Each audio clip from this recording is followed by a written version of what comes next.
Yeah. So Wes and I both really like a rigid sort of compliance and that sort of issues. So, Welcome, everybody. Thanks for coming. Thanks for your attention. Thanks for being here. I'm Robert Ramsey, volunteer president of our Cincinnati ISACA chapter. And have we got a show for you tonight? Very excited. We've got Abs Garcia here. So welcome here for our March Madness Super Tuesday edition of our ISACA event. We've got a huge calendar. So one thing I want to do is spend a minute sharing some things coming up on the calendar. If you haven't found it on our website, it's a new revamped website. It's got a lot going on. It's easier for us to forecast the calendar for like the next 12 months. It used to be we had like 1 month at a time on there, and now we've got a lot of events. So I'm going to run through some of them briefly before I introduce apps. So next Tuesday is our She Leads Tech event. We're real excited about this. It's a big push from ISACA International. We're stoked to have a women-owned business hosting, a bunch of women in technology, and a roundtable. It's going to be at Best Upon Request, a concierge service in town. It's a super successful business. It's going to be a lot of fun. So that's next Tuesday. Sign up on our website. We've got a few more seats available, and it's going to be a lot of fun. It's got we're kind of splurging on. I'll let you know we're subsidizing your wine and cheese. We're going high end. We've looked at the catering on site and some fancy wine, so you're getting a great deal if you can join us for that. Then next month in April, we're doing an event with the Project Management Institute. PMI's going to have a roundtable with us, so we're doing a cross event. We're going to have twice as many people because all their people are going to be here for their monthly meeting. And that's going to be a lot of fun, a lot of IT security and project management. If anybody's ever had trouble managing a big project and wrestling it to the ground, we can ask them all the secrets about managing projects for sure. And then I throw in on the calendar some other events. So Secure World is coming up in April 21. That's on here just to remind you if you like going to that. Our May meeting is on there. Our spring seminar is May 18 and 19. Bobby, you want to introduce some of that at all? Or share about it? You want me to do it? I got you. Go ahead, you got it. So it's auditing Microsoft 365 and Azure Cloud Security. It's going to be downtown at McCormick and Schmick's. We're expecting a big crowd because it's a really inexpensive rate and it's a really hot topic. So get online and sign up quickly so you can get there. If you're going to bring some more people from your office, we've got a special deal for groups. So feel free to reach out to us if you think you can bring a few people from your office. Also on the website, believe it or not, there's more. In July is the golf outing, one of our most popular events. It's July 17th. So please get that on your calendar. If you got some friends that can play with you or just come out and volunteer with us, it's always a good time. We always appreciate seeing you there. And then there's even another data security event called Data Connectors in November. We throw that on our website also. Mark, that's available.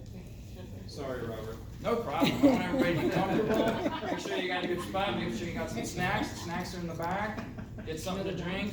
Settle in because we got an awesome topic to talk about.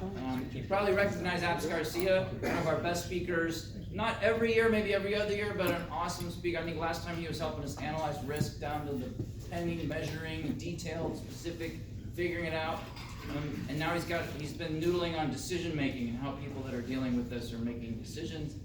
He's always super interesting. I'll just do it. He's the CEO of, what is it? It's Health Guard. And you can share some more of your background, but you were in the military, Navy, Air Force. Navy. Watch him out. Right. So give it up for Abs Garcia for being here with us.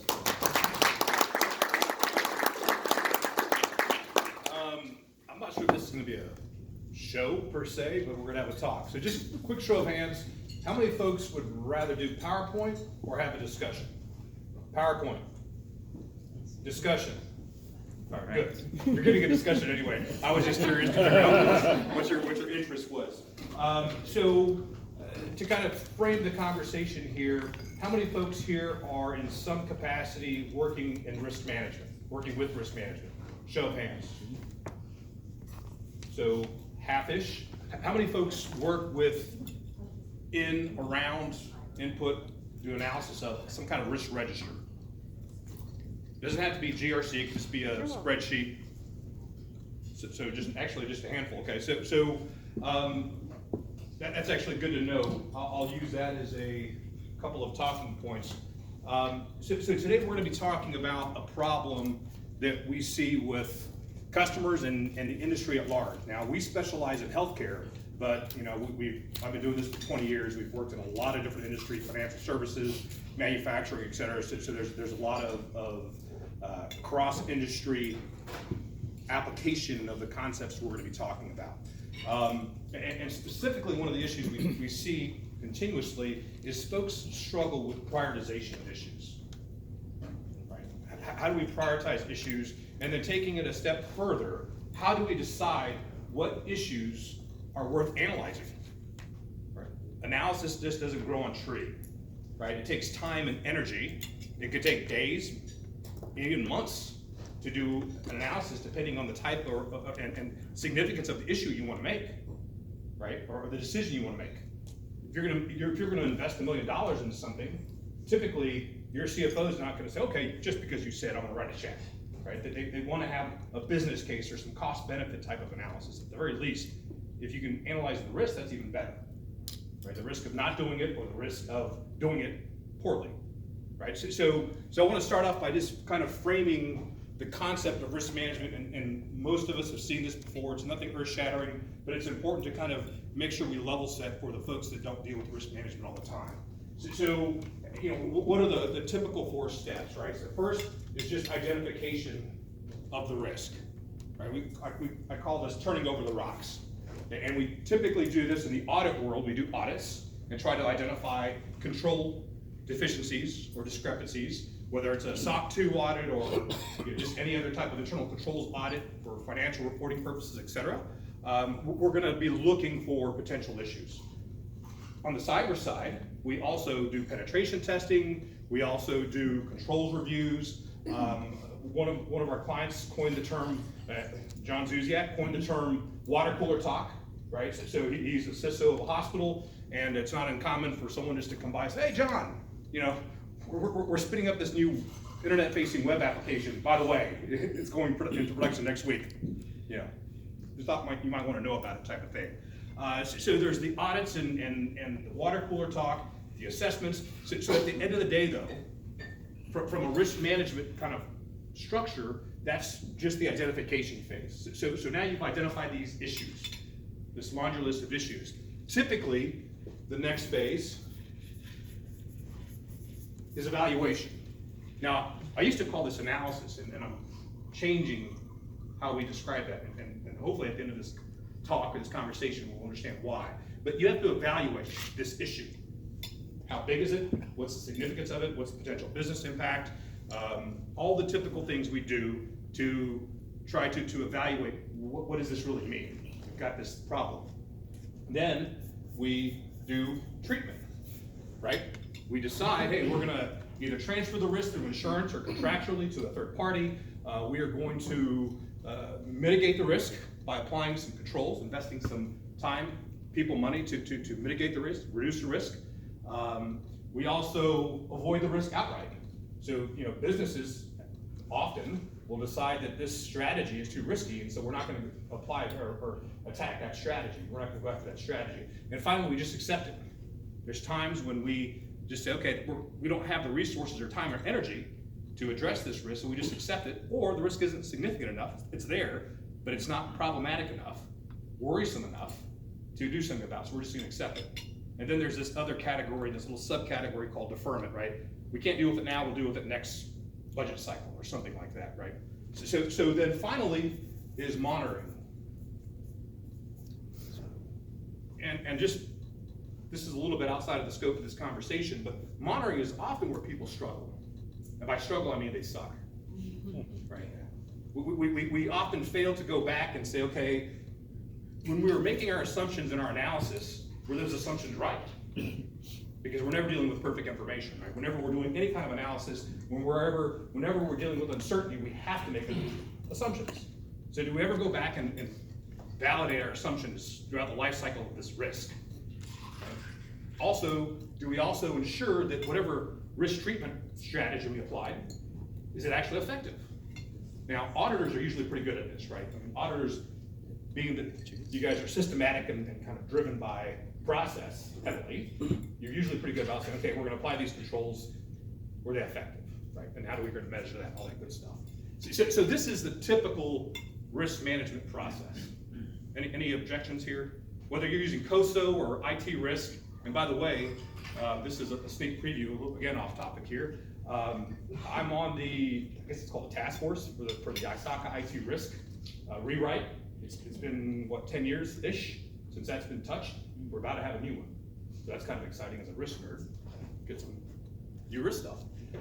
So regardless of whatever approach, whether it's ISO 3100 or NIST, it's all this flavor of process. The problem, again, that we're going to be attacking today or discussing today is right kind of here, between identification, turning over the rocks, finding issues, and evaluation. How do we prioritize those issues? And then once we prioritize them, what do we do with them? Do we analyze them? Do we just kind of shoot from the hip and say, okay, that's a high, medium, low, that's a big one, that's a small one, what do we do? Right? Everyone okay with that? Good. So we're going to start off with a couple of different concepts. And I'm going to guess that some of these are going to be new to most. The first one is a concept called the Kinetic Framework. And that's a Welsh word that apparently means, I'm not Welsh, I don't speak Welsh, that means habitat.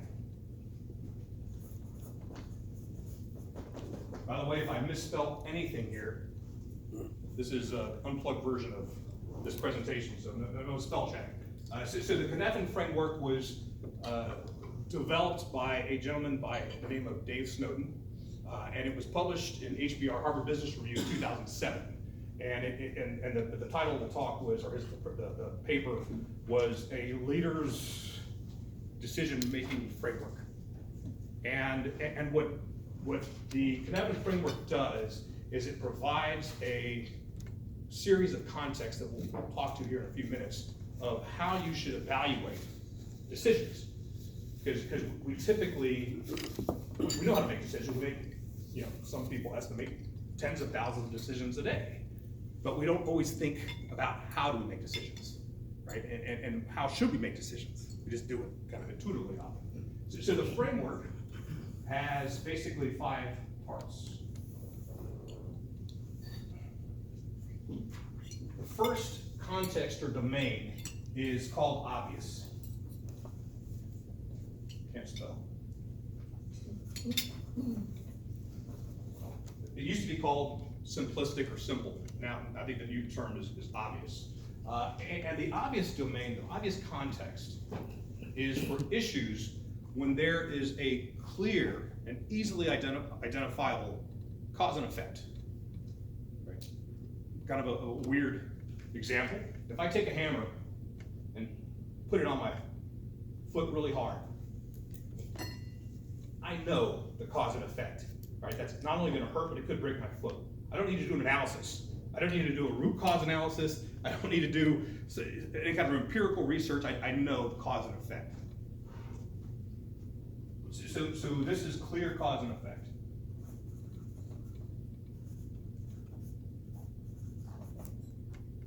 That says cause. The next context is complicated. The complicated context is when there is a clear cause and effect. Let me rephrase that. There is a cause and effect, but it's not obvious. This is where experts are brought in, right? And in the cyber world, this is where we bring in cyber experts. We bring in the E's and Y's, the others, to come in and do some kind of analysis for us and help us understand, how much risk do we have, or what's the impact of fill in the blank, right? But this could apply to anything. The other domain is complex. And this is situations where there is no cause and effect. No matter how much you analyze it, you're never going to figure it out, right? So think about the kind of the paradigm that we're quickly approaching with AI, right? We don't know the risk. We won't know the risk until it's upon us, Now there's a lot of theory of kind of that tipping point when AI becomes uncontrollable, and then it's, oh my gosh, we're ruled by and being overrun by robots, right? But people don't know the risk. I'm not a machine learning AI guy, but I've read that even within the systems, the algorithms themselves, the people that write them don't understand what's actually happening inside of them because they're just evolving internally. Right? So again, this complex domain is something that we can't analyze. Finally, or fourthly, is chaos. So the chaos domain is, basically it's a situation, and this is going to be a little bit of a morbid example, but think of an active shooter situation. Right? You don't have time to analyze or evaluate, you just need to act. Right? And that's really the key to the chaos situation. You need to take action and then sense the response, sense what happens. That make sense? Because you don't know, just we'll put more context around that, hopefully to drive the point home. In an active shooter situation, you don't know what the intention of the active shooter is. Obviously, it's to kill people. But I could be shooting here to drive people out that door because I've got a colleague up over there, right? Waiting for you to kind of herd the cats, or the mice, or the lemmings, or whatever the case may be. Or I just may be here trying to shoot you. So the chaotic realm, domain, is just about action. And then finally, the center domain is when you don't know what domain you're in, right? You're unsure. But ultimately, with all of these domains, context, the goal is to go this way. We want to drive towards complicated or obvious, ideally, as quickly as possible. But there's some caveats here. One of the caveats, and this applies to the world of risk management, is that we apply the obvious context, the simplification context, prematurely. Right? So when we're looking at very complicated risk issues, we very quickly say that that's a high risk, or that's a low risk, or that's a medium risk, without a lot of rigor around the analysis, or any kind of analysis per se. And the analysis that we do, for those of us that have heard my talks on quantitative modeling and all that stuff, we know that the models are suspect, right? We're using ordinal scales. We're using deterministic modeling when we should be using stochastic models. So the point being is, we have to be careful, very careful. We want to get to this area where we can build rules and policies and standards to address the issues without having to do a lot of heavy lifting with analysis. But we can't do it prematurely. So I'm going to pause there and see if we want to make this a two-way conversation at all yet. Does all this make sense? So far? Okay, good. So what? So we've got this Kinetic Framework, which is kind of cool. It kind of helps us think through, this is where we do analysis.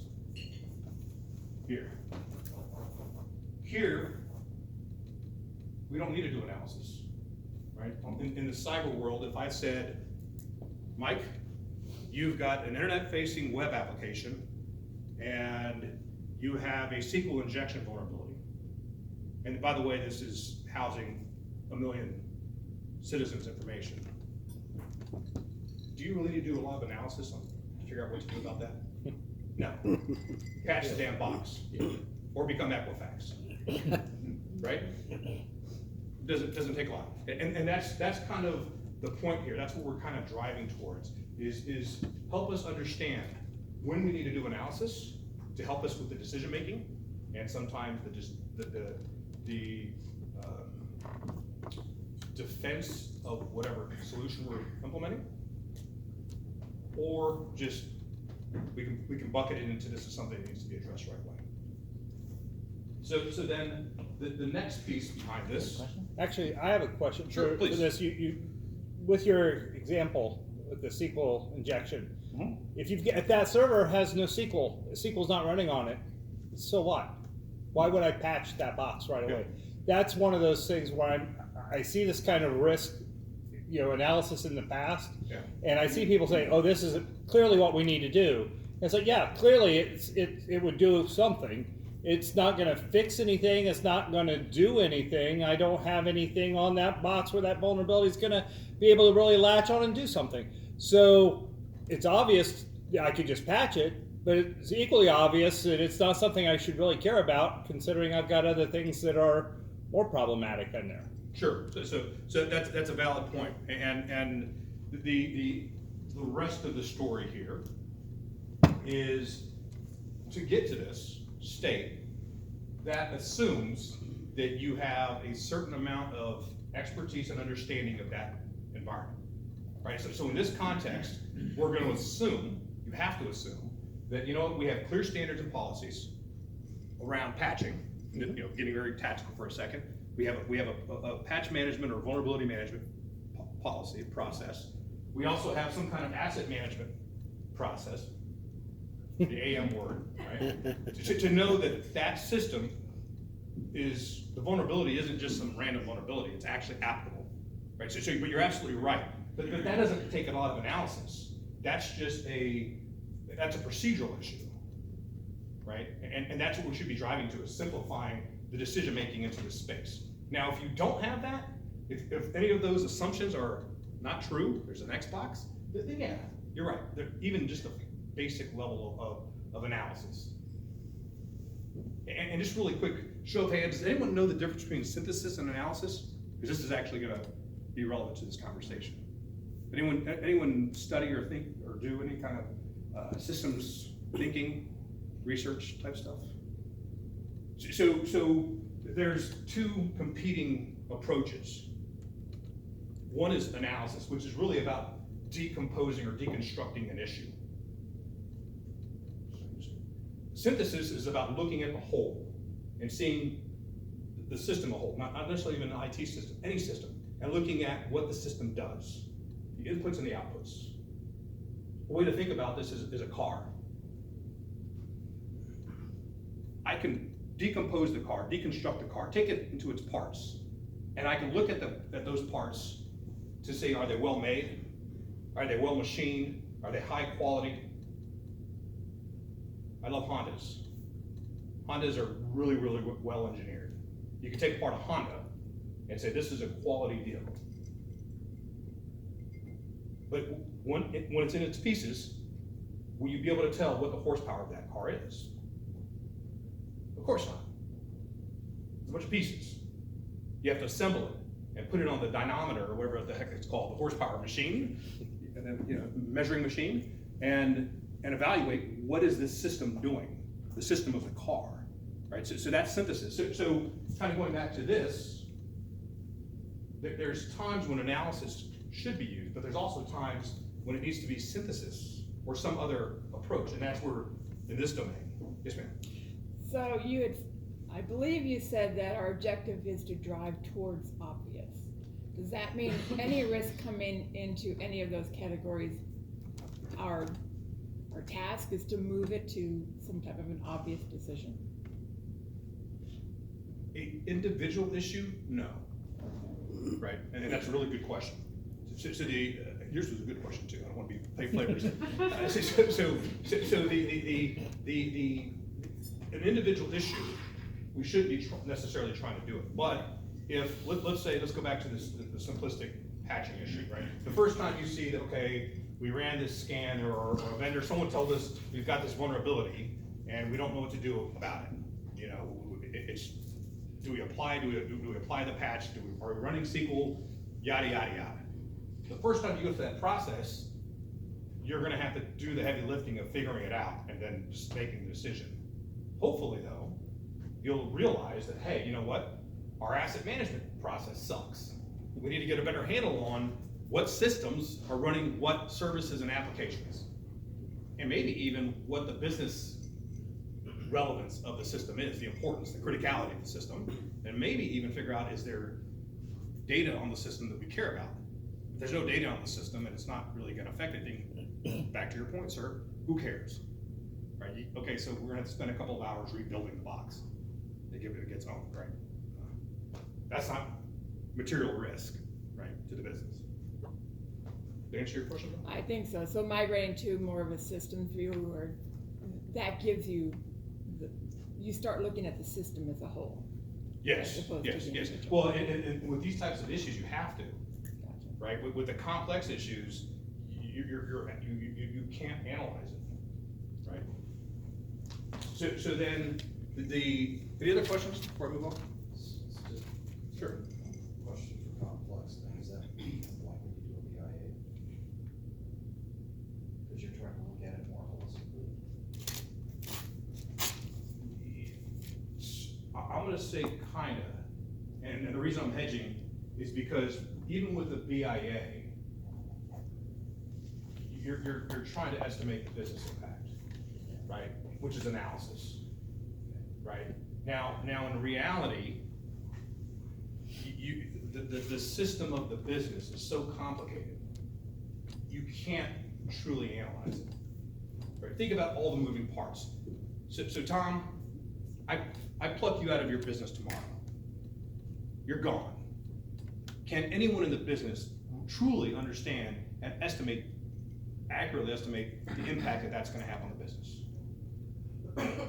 Not really. There's so many interdependencies, there's so many variables.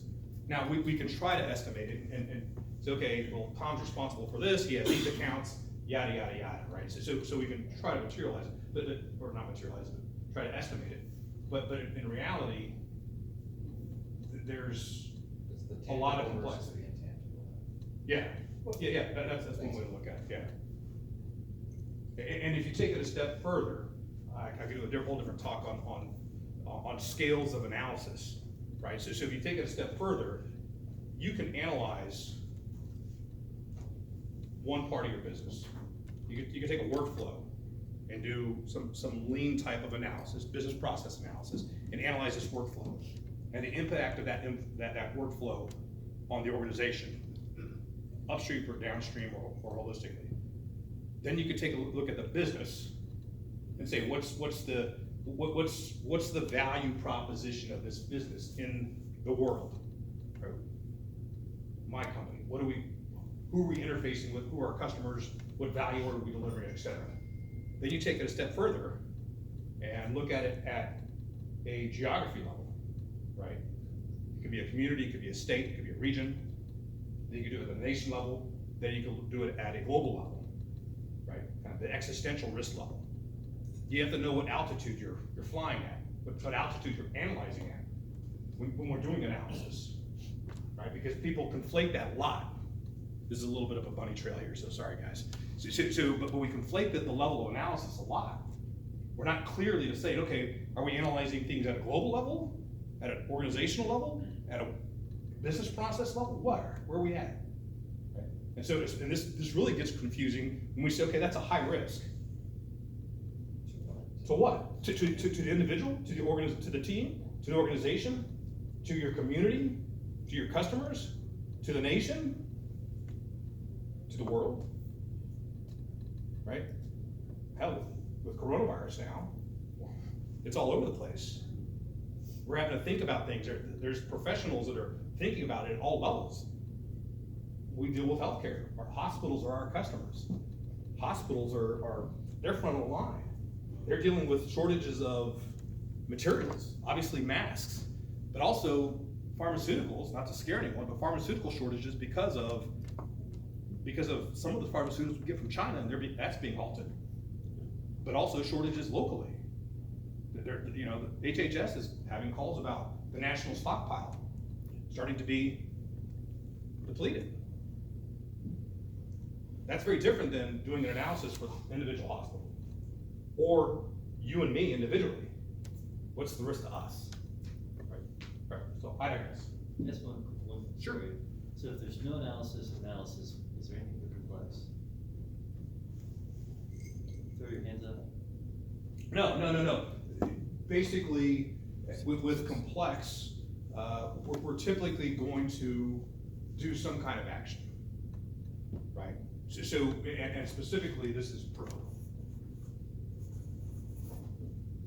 So the probe is basically, we're going to try some things, and see if something sticks. Okay. So if you're familiar with lean startup type principles, right? We have a business model hypothesis. You're not sure what's gonna work. You have theories about what model's gonna work, but you try. You try this path for a little bit. If you're not getting good response, you pivot and go down a different path. You don't spend a lot of resources on it.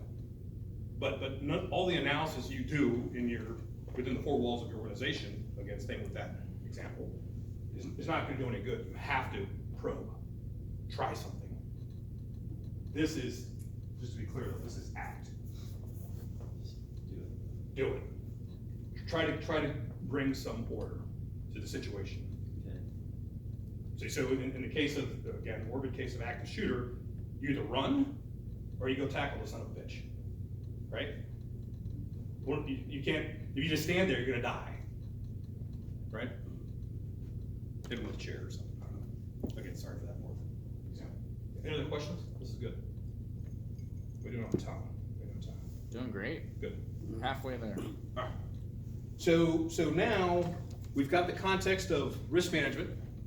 We've got the context of the Kinetic Framework. Good stuff. And I was gonna say I could share that with you, but it's licensed to a subscriber. So I highly recommend paying the $9 and getting it if you want. There's videos on YouTube and stuff. So then let's now apply one more concept, the Pareto Principle, also known as the 80-20 rule. So Wilfredo Pareto was an Italian economist, and he observed something. What he observed was 20% of the landowners own 80% of the land. And so that was a big aha. Well, what we found over time was that same ratio applies to a lot of stuff. And the reason it is something called a power law, right? Also known as a Pareto distribution. So this idea that a little affects a lot. You know, you hear about sales. 80% of your sales comes from 20% of your salespeople, or 20% of your customers. And it's applied a lot of places. So what we've done is taking this and saying that if you think about your risk register, an organization, maybe you have 100 issues in your risk register. Who has a risk register, by the way? Who said that? How many issues do you have in your register? 120, 130. 120. And you're a small organization. Yeah. How many do you have? Oh, a dozen A dozen. Just a dozen. for my program. Oh, for your program. Organizationally though, how many do you think you have? Program. Just program. Enough said. Anybody else? So it's typically, we have a lot of issues in our risk registers, right? And a risk register, just to be clear, is the place where we document all of our findings, right? That come out of our audits and assessments and the places we capture risk. And it's not uncommon to see that a risk register will also include some calculation of risk that, you know, it's a likelihood and an impact and that a risk output from there, and then maybe even some mitigation steps. Here's what we're going to do about it, right? So if we take the Kinetic Framework and we apply the Pareto Principle, the 80-20, what we're proposing is that 80% of your issues should fall in the obvious category.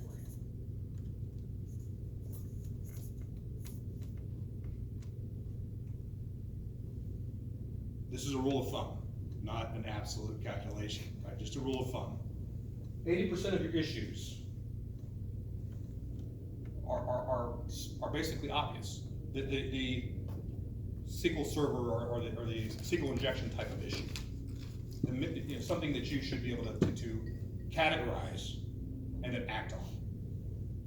And I'm not sure if I made that clear here. The action here is categorization. So we have categorize, analyze, probe, and act. So we should be able to categorize it. Then the other 20% is not obvious. But we break that down even further. We apply Pareto again, 80-20 again, and what that gives us is 16% is complicated.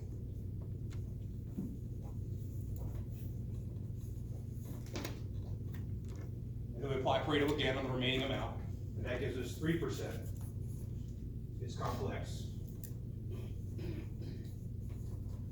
And roughly 1% is chaotic.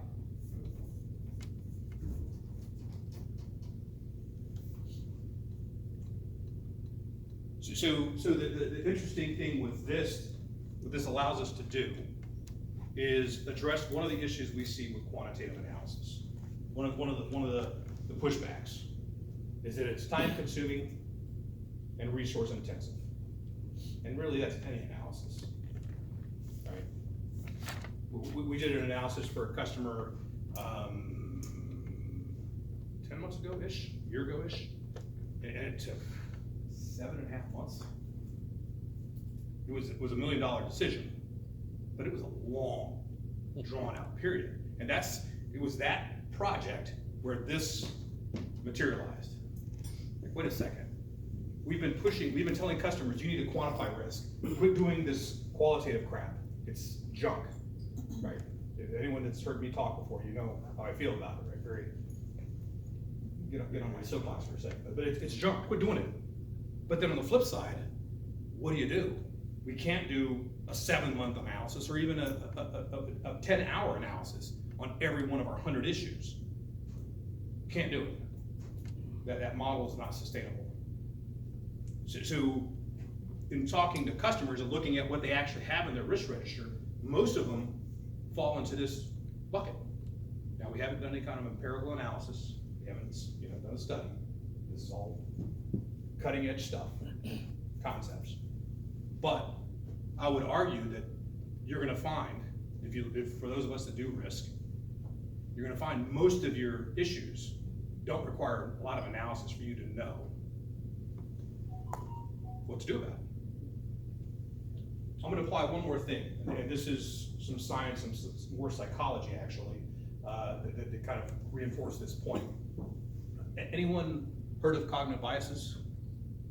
Kahneman, Daniel Kahneman, his work, right? So for those that haven't, there's a gentleman that won the Nobel Peace Prize in, of all things, behavioral economics, even though he's a psychologist, and he actually pioneered the field of behavioral economics. His name is Daniel Kahneman. Freaking brilliant dude. He developed a approach to cognitive psychology called heuristics and biases. That is counter to a gentleman, another cognitive psychologist by the name of Gary Klein. And Gary Klein, his school of thought that he helped pioneer is naturalistic decision making.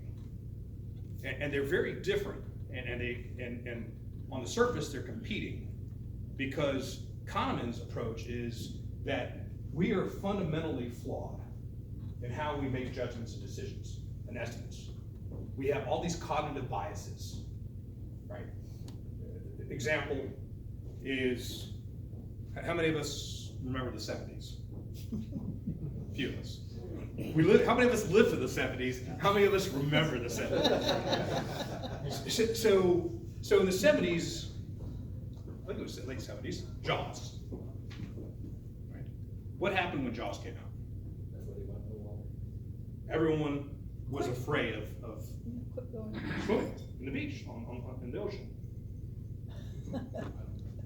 Now, rationally, did something happen that drastically increased the probability of shark attacks when Jaws was released? Was there some kind of release of wild, crazy 100-foot sharks? No, nothing happened. But people's perception, based on something called based on their cognitive bias, recency bias, caused them to overinflate the probability of shark attack. Now in reality, you have a better probability of dying in a car crash to this day. You have a greater probability of dying from heart attack, from stroke, from combined, than you have from getting eaten by a shark. Yet people were irrationally afraid. So that those Kahneman in the psychology parlance, there's system 1 and system 2.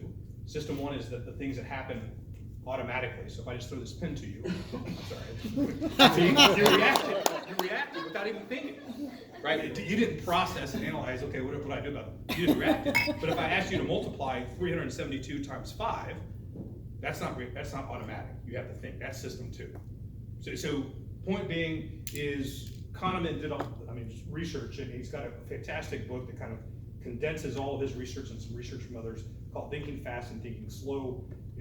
Fantastic book. In any case, he was basically saying we're flawed in our judgment. Klein, on the other hand, with his naturalistic decision making, he was saying, wait a second, we're very good at making intuitive judgments. And he studied firemen. And these fire chiefs, guys with 20, 30 years experience, there was a case study actually that he talks about where this fire chief was in this burning building, and something just didn't feel right. He's been in hundreds of fires, and he's in this building, and it's like, get out. His team got out, and within minutes, the place collapsed. And so they're like, what? Why'd you make that decision? He goes, I don't know. It just didn't feel right. Well, you have ESP? No, he doesn't have ESP. But the punchline is that his intuition, all of his years of experience, being within that context of those environments, built an intuition that was actually dependable in that situation. And so Klein found, and they had there's a paper where they evaluate the two methodologies or approaches, and what they found is that under certain situations, under situations that are non-volatile, meaning there is a observable objective cause and outcome that could be observed, that someone can build skill, knowledge, intuition, also known as heuristics, that will allow them to intuitively start to sense that this is bad and this is good, or make judgments that are actually valid and good, and as reliable as an algorithm, right? So the punchline is, again, is that with the right expertise and the right policies, procedures, standards, all that stuff within the cyber domain, we can build up that, I'll call it intuition, where that needs fixed, that can wait, right? And then decide what needs to be analyzed. And to some degree, even here, decide how much analysis do. Do we need one of these 7-month analysis, or can we just do a quick back of a napkin type of analysis, right? Still quantitative, but do it quickly, 5 minutes. And then when should we not do any of that? When is analysis the wrong answer? And we just need to do some probing and eventually, or maybe even act. Right? In the middle of an incident response, how many of us have lived, I call it the quarterback, the hot seat for an incident? That's not fun. You want as much information as you can, and sometimes that information is sparse. You just have to make decisions. Right? You just have to act. Radiology's down. Your emergency department is diverting patients. Literally, it's life and death. Literally. You need to do something. Right? So ultimately, again, this is a different approach, right? With the traditional frameworks. Again, this is NIST, COSO, ISACA, IT risk, et cetera, et cetera, et cetera. It's usually a one-size-fits-all. You put it in the risk register, this is how we analyze it, high, medium, low, impact, likelihood, here's our risk. What I'm suggesting is make sure your model and approach is sound. And we have a little bit of time, so if anyone wants to get into any of that, you can. But at the very least, know when to apply your resources, right? And really that's what this is a resource allocation model. I have So I have a question. Are you saying that we're adding this to our risk register? We document the risk, we're gonna throw it into one of these 4 categories. We're still looking at probability and impact in addition to these categories? What I'm gonna suggest is from a compliance standpoint, because the Roberts of the world, they come in and look at your process, they're gonna wanna see that you're managing risk, right? High level, broad brushstroke, right? How you manage risk, I've heard some people say, well, it has to be done this way.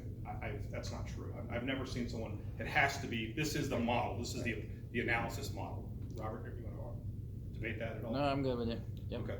So the punchline is, there's times when you can prioritize your issue in your risk register without having to do analysis.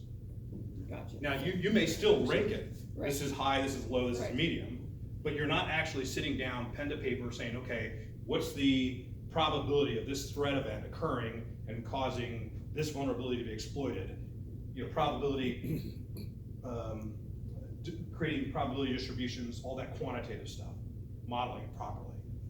Same thing with that falls into, like you said, resource allocation. Where am I gonna spend my time and my resources? Yeah. Basically, okay. Yeah. Could you call it a confidence measure? Like you're basically saying, the obvious ones, you're confident you got the right answer, and the rest you're less confident in your conclusion. You were mentioning risk and probability. That's a measure of how confident you are in your risk and probability. That's actually interesting, Robert. Yeah, I mean, that's, you could skew it that way, yeah.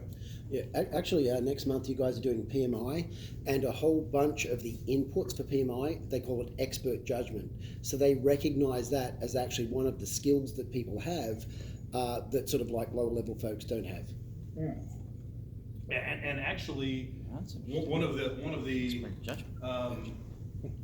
one of the approaches that the probability distribution, the PERT distribution that's used for FAIR actually came from project management, right? So, but you gotta be careful. Experts are very confident. Yeah. This is a caveat.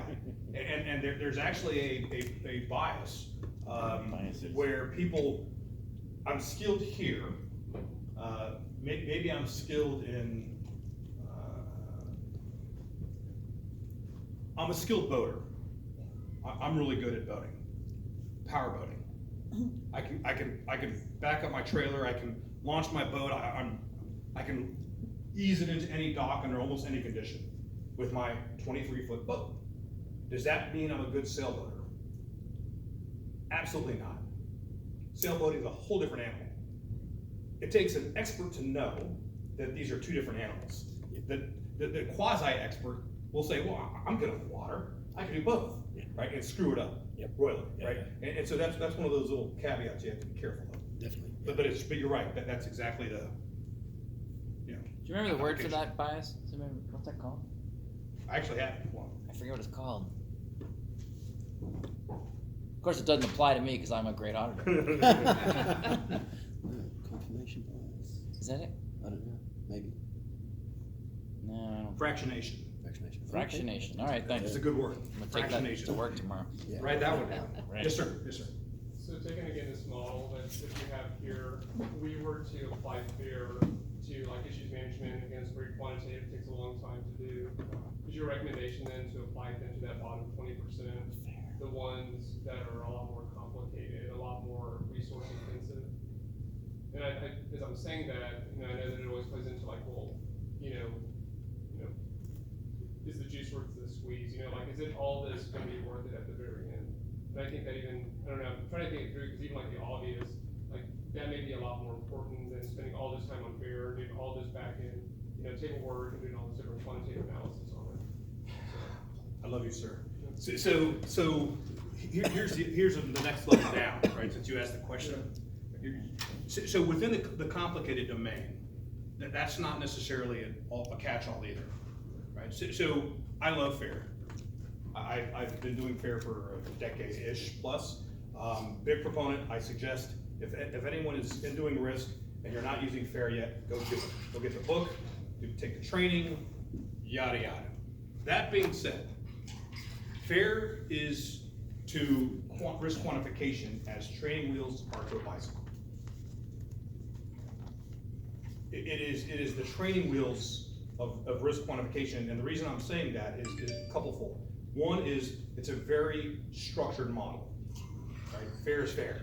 The taxonomy or ontology is, they actually tell you don't alter the model. The other thing too is that FAIR only represents risk in financial loss terms. So the unit of measure is only dollars. What happens if you actually want to model human harm? FAIR will allow you to calculate the impact of human harm, but not human harm itself.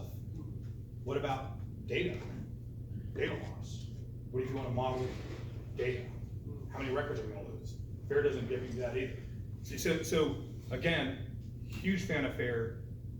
If you're in risk, that's definitely the starting place. But where I'm going with this is, if you were to take this 16% and stratify a little, stratify, not stratify. What's that word? Fractionation. Stratify a little bit here. I would put FAIR up here. Right. So FAIR is still powerful. You can do a quick 5-minute analysis with FAIR, or you can do a deep analysis with FAIR, but know the limits of the model. You can start to develop more complex models as you learn to ride the bike. You know, things with Hubbard, Doug Hubbard and Bose and that kind of stuff. It gets a lot more complicated. But again, it's, in some cases, it's going to be worth it. Other questions? 9 minutes. Anything not make sense? Show of hands. You're not going to hurt my feelings. You are officially the first audience to hear this unveiled. I'm giving this talk at 2 more conferences in the next week and one in a couple of weeks. Yeah, go ahead. I was just going to say, way back on the shark thing, if the person was bleeding, I think it would increase the chances of getting attacked. Mm-hmm. That's true. True. Yeah. True. I'm trying to think. I guess that would be a dependent verb. Yeah. Does this make sense? Show of hands. Does it make sense? I like it. Yeah. Sorry, That's right. I'm kind of curious what the end game is. So we divide, let's say we get issues, we have 100 issues in our risk or issue management system, whatever we have. We divide them, we say, okay, 80 are obvious, et cetera, et cetera. Yep. Well, then what? So really, it goes back to what you're saying. It's a resource allocation decision, right? So it's assuming, let's pretend that you're a one-man show from an analysis standpoint. You've got to decide which issues am I going to spend time analyzing. Well, what if the one that's chaotic is 99% of my risk? What if that 1% issue is, my whole business will fail versus the 80% is just all low-risk issues or quantitatively? So this week, if you remember, we can't analyze this anyway. You just have to act, right? So in a, are you in cyber? So we're in risk management. What domain? IT. Right? So cyberish. So let's assume that you have a system down, or there's a cyber attack, or something active. You're over here. You just need to act. Analyzing it, doing a lot of stuff, you just need to act. That's the chaos. You want to get to here if you can, right? Stabilize the patient. But right now you just need to act. And then see what actions are actually working. This is a little bit deeper into the framework, but Snowden refers to these types as pattern leadership, where you're looking for patterns. Here is fact management. There's facts that you can uncover and say, okay, this is the fact. These are the details here, right? The tangibles. That's getting into the weeds a little bit, but that's. Yeah, but if I had an issue and I had to act right away, I would just act on it. I don't know, I'm just thinking about how, where do you have a very formal issues management and I'm trying to like think of this in that context, and Okay. it's semi-making sense, I just don't know how we'd apply it. Okay. So right now, just out of curiosity, how are you deciding on what to analyze? So, we analyze, so we do qualitative issues management, so, that's based off different scales. And then of that, we have a meeting with all our management to understand what is our highest risk issues, with all of our 3 lines of defense, and from that we prioritize. But it is based off the qualitative scale. So you have some experts that are saying collectively, management and the SMEs down in the IT world, Yeah. saying, I think that's important and that's not. So they're prioritizing. Yes. Okay. So you're prioritizing more or less now, and that prioritization is based on someone's judgment. Are those experts, since you're a fair guy, it sounds like, are they calibrated? I would say, so like, from like the Monte Carlo simulations, or like from like the 90%? Yeah, just general calibration, subjective probability calibration. I would say they're challenged a lot. Are we sure that these are the right level? So there's a lot of credible challenges. Okay. in the organization. So the application, maybe, I'm just speculating here, I don't know your business, and is figuring out which issues can we just put into this big bucket and not worry about investing that analysis cycles at all.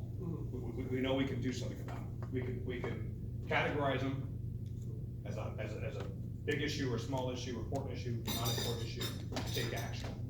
And then for these, in this second sphere, second context, that's where we want to do fair or whatever. That's fair. Yeah. But that being said, and this goes to anyone, because this is so new, if anyone wants to discuss this more, wants to explore how it could be applied, I'd love to talk to you about it. I mean, that's, because if this is interesting on a board, but how does it actually help people prioritize their issues? That would be interesting. Yes, ma'am. Okay, so it's the classic 2x2 in the vertical across, or down across the bottom, you've got order and disorder. What's the vertical axis? So disorder being on the left, you've got order on the right. What's the vertical axis? It's not Is an there? axis. I don't know, and actually, this center area is disorder within the framework. Right. It's more linear. And he calls these unordered or disorganized, whatever, and these organized, ordered. Right. I don't know. Okay. I don't know that answer. That's like trying to figure out how to define. Yeah. The way I see it, on the top and the bottom, the top you're doing some analysis on. Being Good. complex, you may not know what the answer is, but you're trying to analyze it to Yeah. get to Yeah, you can do that. the upper right quadrant. So you just- And on the bottom, you're just doing stuff. don't- One is so obvious, you're doing Have the it, the other answer. one, you're just running. You need to do something. Because you see an action, Yeah. you You can do that want if to you go want. do whatever the action is. That's just the way I'm picturing it anyhow. Okay. Yeah. That's a good question.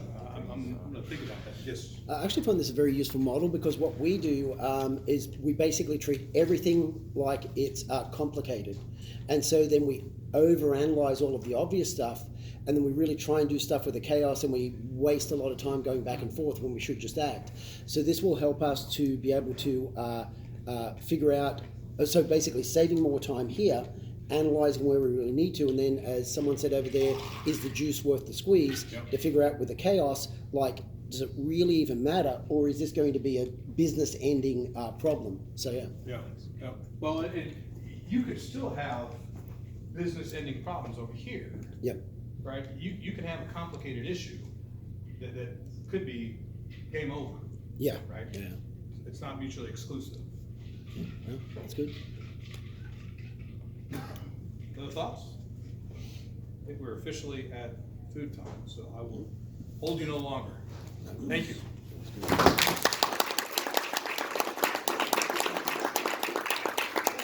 Thank you. Absolutely. The Corona bar, what do you call it? Right. That's one. Oh, awesome. It's gonna turn into something. Speaker, Bluetooth speaker. Nice. And a fancy bag. Nice. Carry on my loop. It's gonna be a hard. Oh, Doesn't look like it'll be a hard, but it will be. thank you.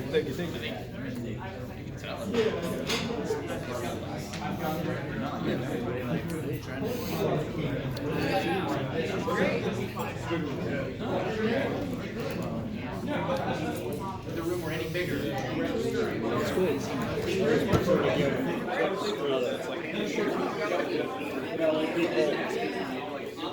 Yeah. Yeah, in a heart shape? Yeah.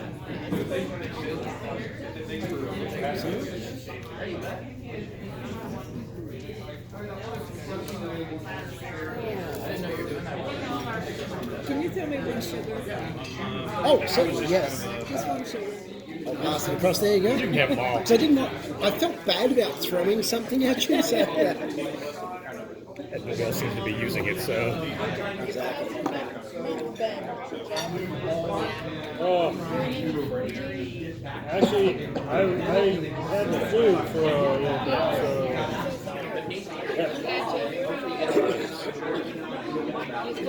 Yeah. I recovered from it last week. I'm glad to hear that. That's the most deadly thing that can happen. Okay, so they want butter for their bread? Yep, that's his move.